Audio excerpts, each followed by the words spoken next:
तो अस्सलाम वालेकुम स्टूडेंट्स। अब हम लोग रैम के बारे में पढ़ने के लिए जा रहे हैं। पिछली वीडियो में हमने कहा था कि हम रैम को तफसील से पढ़ेंगे और हमने इसी तरह से कोई रैम बना दी थी बगैर हमने कैलकुलेशन के, लेकिन इसकी एक कैलकुलेशन होती है और कितने हाइट पर कितनी लेंथ होनी चाहिए कि आपकी आसानी से कार जो है वो अंदर आ सके कार कोच में, या व्हील चेयर जो है वो आसानी से मूव हो सके, कोई झटका ना हो या कोई गिरने का खतरा ना हो।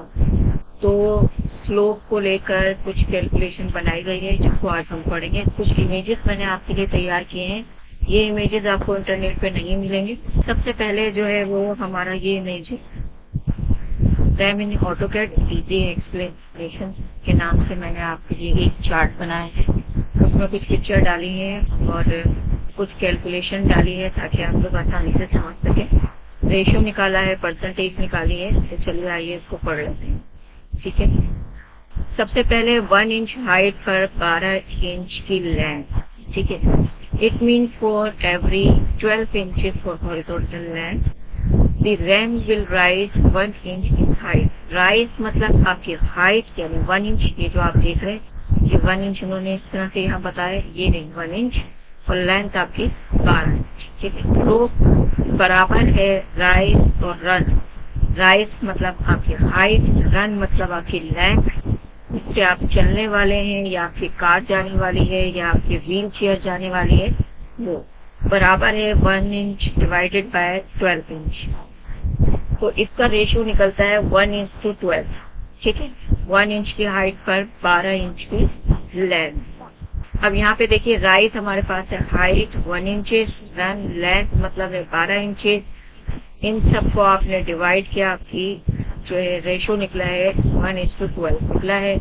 अगर परसेंटेज निकालना चाह रहे हैं तो मल्टीप्लाई करेंगे 100 से 8.33 निकले।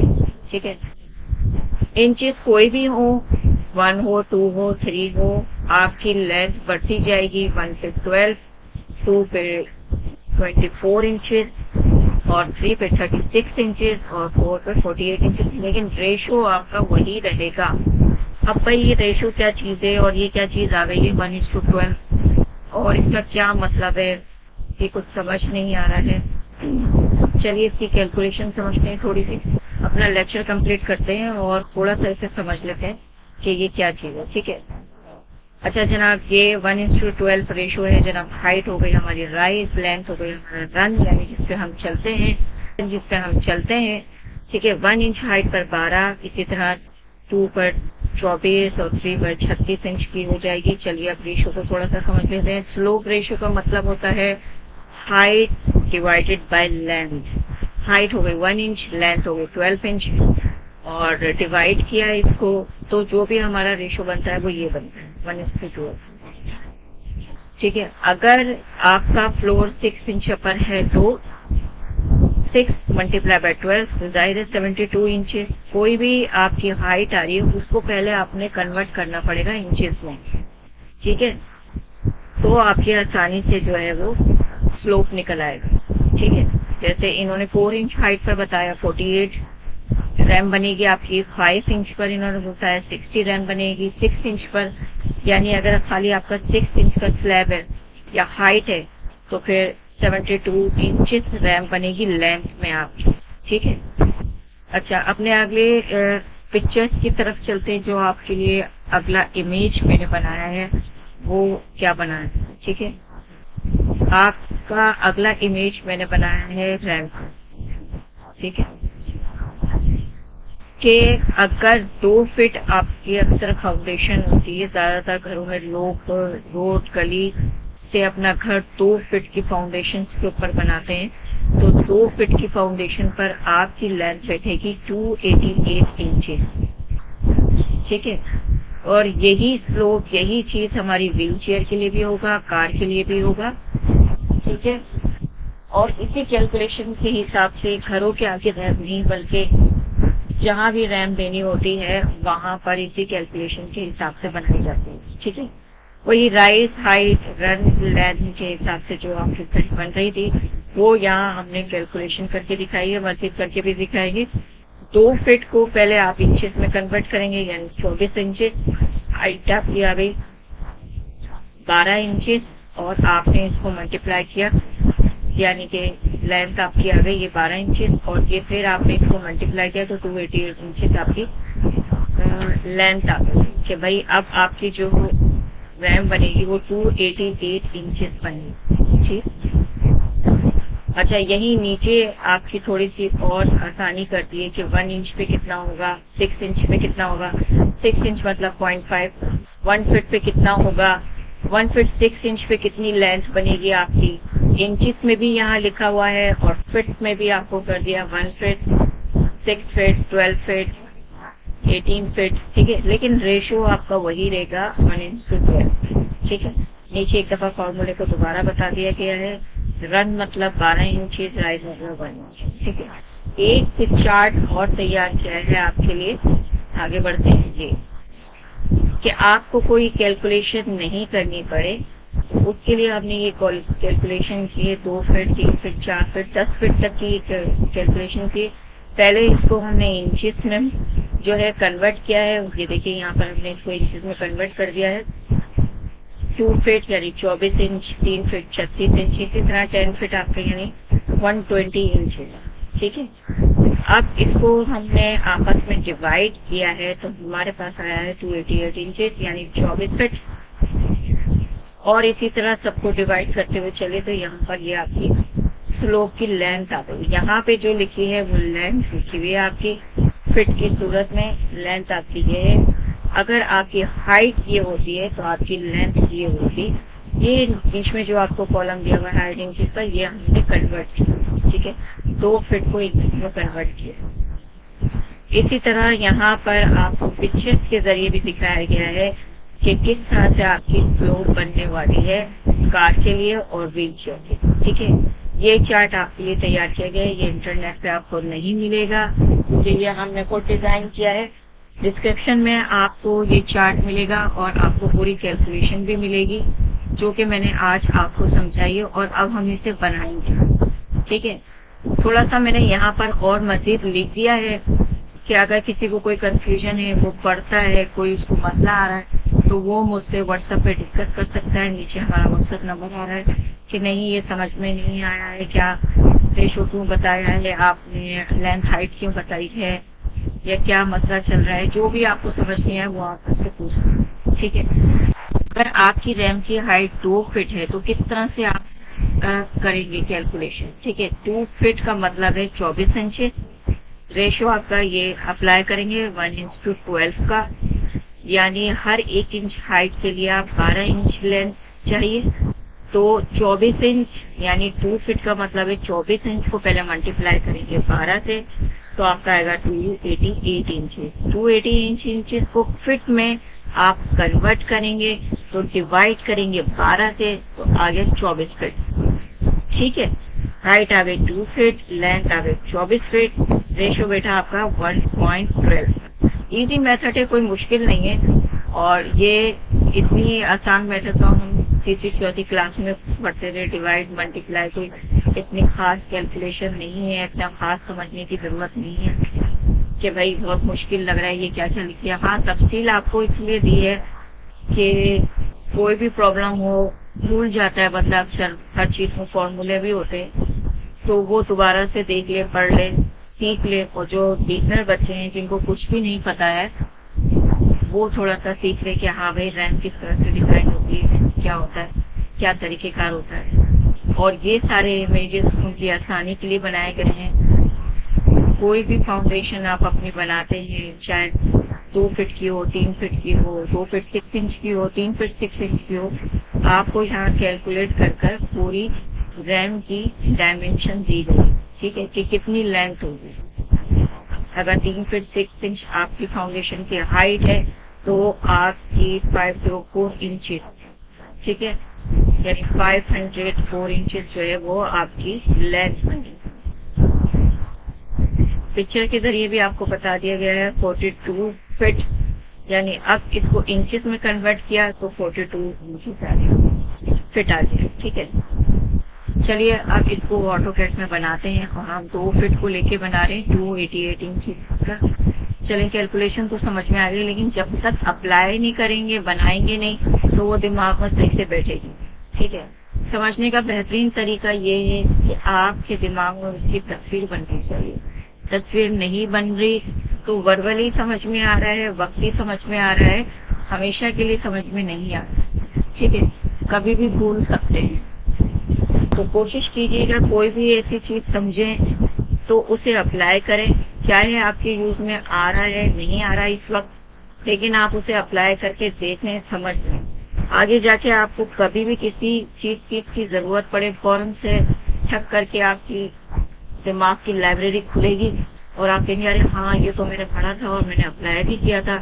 नहीं नहीं यार, ये इतना मुश्किल नहीं है, रुको मैं तुम्हें बताता हूँ। हाँ हाँ मैंने ये पढ़ा था, तो वो फौरन से एकदम आपको याद आ जाता है, क्योंकि खुद आपने अपने हाथ से उसको अप्लाई किया है, पढ़ा है, उसका प्रैक्टिकल किया है। ठीक है, अप्लाई करते हैं। ठीक है, इसी रैम को मैं कॉपी कर रही हूँ और अब हम ठीक से बनाएंगे। ठीक है, थोड़ा सा ये प्लान कॉपी कर लेते हैं आपका। ठीक है, और अब मैं सारी चीजों को डिलीट कर रही हूँ और अब शुरू से कैलकुलेशन के हिसाब से अब रैम बनाने वाले हैं।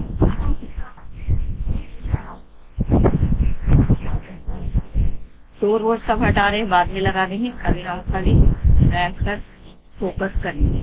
ठीक है, चलिए अब मेरे पास यहाँ फाउंडेशन आ रही है जनाब 2 फीट। ठीक है, 2 फीट की कैलकुलेशन निकाल लेते हैं। यहाँ पर हमने बनाएगी 2 फीट का मतलब है 24 इंच, यानी लेंथ बनेगी 288 इंच।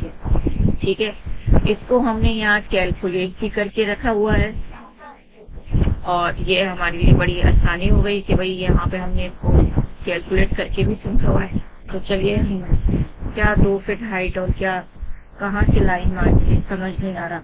चलिए लाइन की कमांड लेते हैं और मेरी जो रैम है वो कहाँ से स्टार्ट हो रही है जनाब, कॉलम के आखिर से स्टार्ट हो रही है। ठीक है, ये कॉलम के आखिर से स्टार्ट हो रही है। तो उन्होंने हमें क्या लेंथ बताई थी, 288 इंचेस, 288 इंचेस, एंटर। चलें ड्रॉ करने से पहले एक बार आपके सामने कैलकुलेट कर लेती हूँ ताकि आप भी इसी तरह से करें। ठीक है, 24 इंच मेरी हाइट है, यानी 2 फीट। 2 फीट को पहले इंचेस में कन्वर्ट किया है। ठीक है, तो ये हुआ 24 इंच।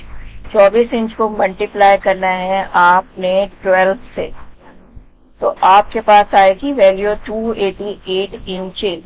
और हमने 12 से क्यों किया है, क्योंकि 1 इंच बराबर है 12 इंच के। ठीक है, जो हम रैम का फॉर्मूला पढ़ रहे हैं वो यही पढ़ रहे हैं कि 1 इंच अगर हाइट है तो रैम का स्लोप 12 इंच होगा, इसलिए हम 24 इंच की हाइट को 12 इंच से मल्टीप्लाई कर रहे हैं, जिससे हमारी लेंथ निकलती है कि 24 इंच की हाइट पर आपकी लेंथ रैम की क्या आएगी। ठीक है, अब इसको ड्रॉ करते हैं। ठीक है, और दूसरी हमारी रैम कहाँ से स्टार्ट हो रही है, दूसरी पॉइंट से। फिर मैंने एक लाइन की कमांड ली है और यहाँ से मैंने रैम स्टार्ट की है अपनी 288 इंचेस। ठीक है, और ये मैंने साइड से यहाँ से मिला दी। ठीक है, तो यहाँ जो मेरी 2 फीट का लेवल लिखा हुआ है, 2 फीट की फाउंडेशन आ रही है, तो ये देखिए यहाँ तक मेरी लेंथ जो रैम बनेगी वो लेंथ ये आ रही है। ठीक है, अब भाई यहाँ तो आपका रोड भी हो सकता है, स्ट्रीट भी हो सकती है, तो क्या रास्ता रुक जाएगा आपकी रैम से? तो अक्सर ये होता है कि आधी रैम जो है वो आपके घर के अंदर जाती है। ठीक है, और आधी जो है वो आपके घर के बाहर निकलती है। ठीक है, तो तरीका तो ये होता है बनाने का, जो आधी आपके बाहर निकल रही होती है वो जगह भी आपके प्लॉट का हिस्सा होना चाहिए कि दूसरे लोगों को परेशानी हो कि आपकी रैम यहाँ तक आ रही है और गाड़ी जाती है तो ये टकराती है या कोई मसला हो जाता है। तो लोग क्या करते हैं कि इस मसले का उन्होंने ये निकाला है कि अक्सर जगहों पे मैंने ये देखा है कि वो कैलकुलेट नहीं करते हैं, अपने हिसाब से रैम बना देते हैं और थोड़ी सी गली को घेर लेते हैं और रोड को घेर लेते हैं और फिर गाड़ी को थड़ करके चढ़ा देते हैं, कितनी चढ़ तो रही गाड़ी, बस सही है। और व्हील चेयर पे तो हमेशा कोई ना कोई पीछे आदमी व्हील चेयर को धक्का दे ही रहा होता है, तो वो भी धक्का दे दे के रैंप पे से भी चढ़ा देता है किसी ना किसी तरह। तो कोई भी कैलकुलेशन के हिसाब से नहीं बनाता है, और वो जगह के हिसाब से, अपने प्लॉट के हिसाब से रैंप को बना देता है, ठीक है। तो गलियों में जो आप रैंप देखते हैं या और दूसरी जगहों पे आप जो रैंप देख रहे होते हैं, तो वो जरूरी नहीं है कि वो सारी कैलकुलेशन के हिसाब से बनी हुई हो, लेकिन हमने आपको कैलकुलेशन करना सिखा दिया। अब आपकी मर्जी है कि आप इसे किस तरह लेते हैं, किस तरह अप्लाई करते हैं, ठीक है। स्टेज केस की लेयर पर मैं आपको लेके जा रही हूँ, बाय लेयर कर रही हूँ, ठीक है। अच्छा, अब रैम का एक सिंबल होता है जो आप यहाँ देख रहे होंगे, जिससे आपको स्लोप थोड़ा सा पता चलता है, ठीक है। तो हम भी थोड़ा सा यहाँ स्लोप बना देते हैं, ठीक है। यहाँ पर एक लाइन ड्रॉ कर रही हूँ और मैच प्रॉपर्टी कर रही हूँ, इसका ऑफसेट दे रही हूँ 2 फीट, ठीक है। और मैं इसको थोड़ा सा एक्सटेंड कर रही हूँ, फिर इसको ऑफसेट दे रही हूँ 2 फीट, फिर ऑफसेट दे रही हूँ 1 फीट, एक बार फिर 1 फीट, एक बार फिर 1 फीट, फिर ऑफसेट दे रही हूँ 6 इंचेस, फिर एक बार 6 इंचेस, 6 इंचेस, 6 इंचेस, फिर 5 इंचेस, फिर 5 इंचेस,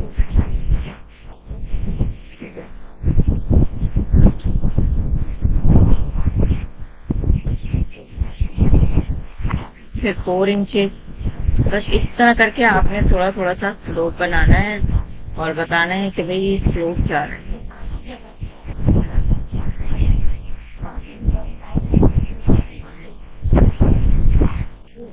फिर 3 इंचेस, फिर 2 इंचेस। अभी हमारी लास्ट लाइन तक तो नहीं जाएगा, तो हम ऐसा करेंगे, इसको मूव करके रखेंगे। वो किस तरह रखेंगे हम आपको बताते हैं। फिर 1 इंचेस, थोड़ा सा 1 इंचेस से आपको कर दिया। अब मैंने इसको थोड़ा सा अपना कलर चेंज किया है, जनाब गेट नंबर पे इसको कर रही हूँ, ठीक है, इस तरह से। अब मैंने इसे मूव किया है, ठीक है, और मैंने इसको यहाँ से पकड़कर कॉर्नर पे रखा है। फिर मैंने E एंटर किया है, यानी मूव प्रीवियस राइट क्लिक किया है, थोड़ा सा ड्रैग किया है पीछे, और 1 इंच पीछे ड्रैग कर दिया है। अब जो हमारे पास यहाँ जगह बची है, ये जो हमने 2 फीट का लिया था, ये अब हम लेंगे, ठीक है, 3 फीट, फिर हम लेंगे 4 फीट, ठीक है। तो ये जनाब हमारा स्लोप बन गया है, और फिर हम एरो भी लगा देंगे। यहाँ से हम एरो कॉपी कर लेते हैं, एरो बनाना हम आपको सिखा चुके हैं, तो हम यहाँ से इसको कॉपी कर लेंगे।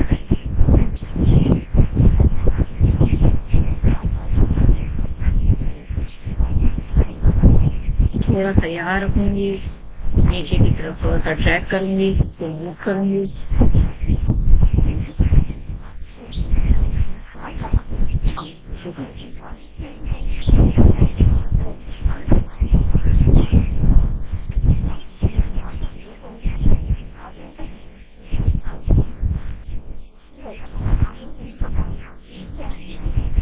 ये यहाँ से आपकी गाड़ी आनी है और अंदर खड़ी हो जानी है। खैर ये तो एक ड्राइंग है और आप सीख रहे हैं, तो अभी हम यहाँ कोई नहीं ऐसा कुछ कर रहे हैं कि आधी रैम अंदर ले जा रहे हैं और आधी जो है वो बाहर रख रहे हैं, क्योंकि यहाँ कोई हमारे पास जगह नहीं है अभी। सिर्फ आपको सिखाने के लिए कि ये रैम जो है वो इस तरह से नहीं बननी है, इस तरह से बननी है, ठीक है।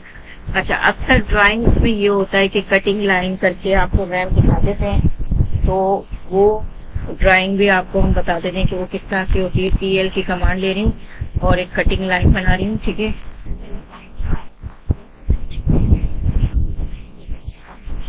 इसकी कोई डायमेंशन नहीं होती, कटिंग लाइन आपको खुद बनानी पड़ती है। ठीक है,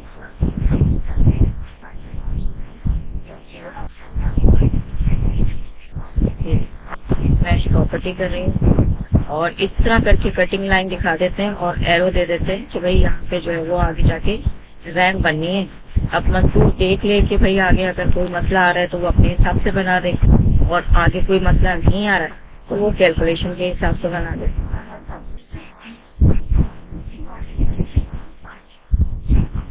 अब क्या करते हैं कि ये जो है वो सारी चीजों को डिलीट कर देते हैं, तो ऐसे करके डिलीट कर देते हैं यहाँ से।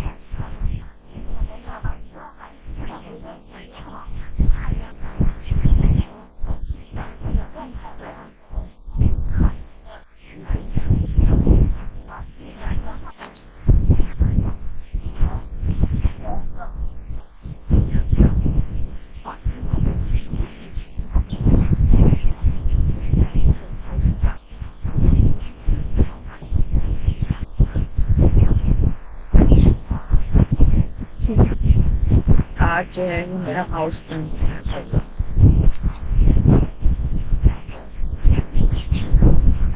बार बार अटक रहा है और सिलेक्शन नहीं मिल रहा है, थोड़ा सा